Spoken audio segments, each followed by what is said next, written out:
Live from Fargo and serving you on TV, online, and on the go. This is Valley News Live at noon. We start with new information on the Minnesota woman dubbed the Killer Grandma. After police say she murdered a woman to assume her identity, she has now pled guilty to first-degree murder. Hi, everyone, and thank you for joining us. I'm Jordan Schreier. Lois Reese pled guilty this morning in Lee County, Florida. Reese was accused of killing her husband in March of 2018 before running south. Police say she then shot and killed Pamela Hutchinson, a stranger who she met shortly after arriving in Florida, in order to assume the victim's identity. After stealing Hutchinson's car, a nationwide hunt eventually led authorities to Reese, who they believe was trying to run to Mexico. Reese will serve life in prison for Hutchinson's murder, and she still needs to be extradited to Minnesota to face charges for killing her husband there. Taking that live look outside, if you haven't gone out the door since this morning, you're going to be in for a bit of a shock. You'll notice it's colder right now. For what we can expect for the rest of our forecast today, let's head on over to meteorologist Lisa Green. Yes, and it's going to continue to cool down as we move on through the afternoon. We are, more of us, below the 0-degree mark. It's been a slow slide, but still, we're looking at those numbers creeping downward. We're at 1 above in Grand Forks. Fargo's at 6, and still into the teens in the south, where we have the cloud cover still in place. That's where the front is. And we're looking at colder air moving in behind it.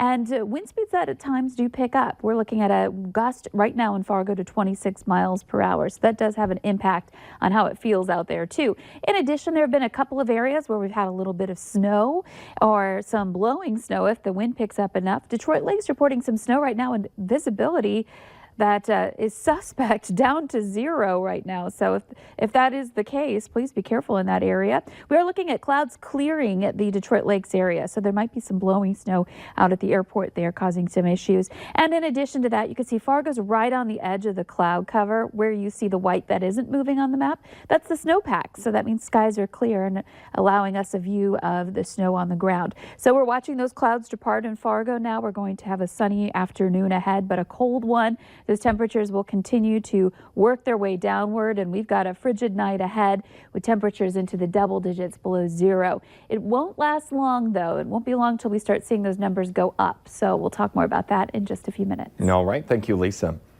A teenager has been sentenced to 5 years in prison for taking part in an attack on a North Dakota prison guards. 17-year-old Elijah Barse and 3 others were accused of the attack in January of 2018 at a juvenile correctional center in Mandan. The teens attacked the guards in order to make an escape. In one case, they were accused of choking one of the officers until he was nearly unconscious and then handcuffing him. Barse pleaded guilty in court back in August. The other teens involved received sentences ranging from 3 to 5 years.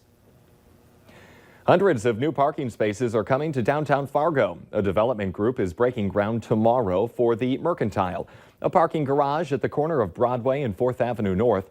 Phase 1 will include 369 public parking spots. Plans also call for commercial space, apartments, public restrooms, and a police substation. Blue Cross Blue Shield of Minnesota is rushing to improve its cybersecurity after an internal whistleblower raised concerns that the state's largest health insurer has neglected thousands of important updates to its computer system. Internal documents show the company has allowed 200,000 vulnerabilities deemed critical or severe to linger for years on its computer system, despite warnings fixes were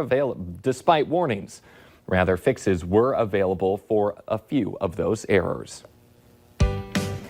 In our Healthier Me this afternoon, the flu season is off to an early start across the country and in Minnesota. According to the state's Department of Health, last week there were 13 new flu outbreaks in Minnesota schools and 2 in nursing homes. Experts say although influenza type A is far more common in the early part of the season, they're finding that type B is the most common right now. Both influenza A and B are very contagious, and they show similar symptoms like the fever, chills, fatigue, and aches. The flu season usually lasts from October to May. Health officials want to remind you it's not too late to get that flu shot, which covers both types A and B.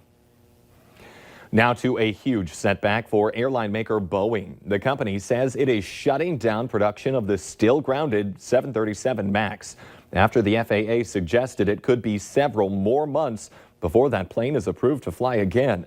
Tom Costello has more. Stacked up with nowhere to go outside of Seattle, 400 brand new 737 MAXs. Part of the global MAX fleet grounded since last March, and the 2 fatal crashes overseas that killed 346. No plane has ever been grounded for so long. Now Boeing says it's temporarily shutting down production of the MAX. No new planes will roll off the line. In a statement, the company says, "We believe this decision is least disruptive to maintaining long-term production system and supply chain health." This is probably the biggest crisis that Boeing has faced in decades. And that's because its most popular plane, the 737 MAX, is now in a position where the company's not sure when it will fly again.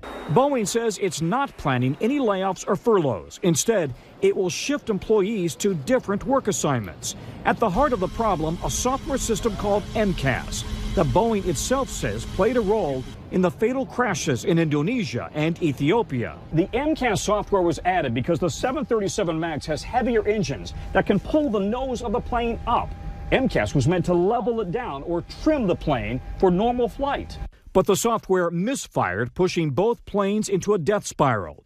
The Indonesian crew fought for control, but didn't even know about MCAS because Boeing hadn't told airlines or pilots. The FAA has been requesting more information about Boeing's proposed software and computer fixes. Yet the company was pushing the FAA to reapprove the plane for flight this month, even though it had not submitted all the paperwork. Last week, the FAA chief told Boeing's CEO to stop pushing. I made it very clear that Boeing's plan is not the FAA's plan. Boeing is not planning to furlough employees, saying they will need those workers when production eventually starts back up again. Airlines have 4,000 MAXs on back order. In our consumer alert this afternoon, it's the busiest time of the year. The U.S. Postal Service is processing millions of cards, letters, priority and first-class packages this week, and everyone wants it all delivered before Christmas. The Postal Service has hired seasonal workers to keep the mail moving, more than 200 alone at this Sacramento hub that you're seeing right now. First-class mail must go out by the 20th. Priority mail by the 21st, and express mail no later than December 23rd. And an apple with an out-of-this-world crunch has now arrived in stores across the country. The Cosmic Crisp, developed in Washington State, is now available in grocery stores.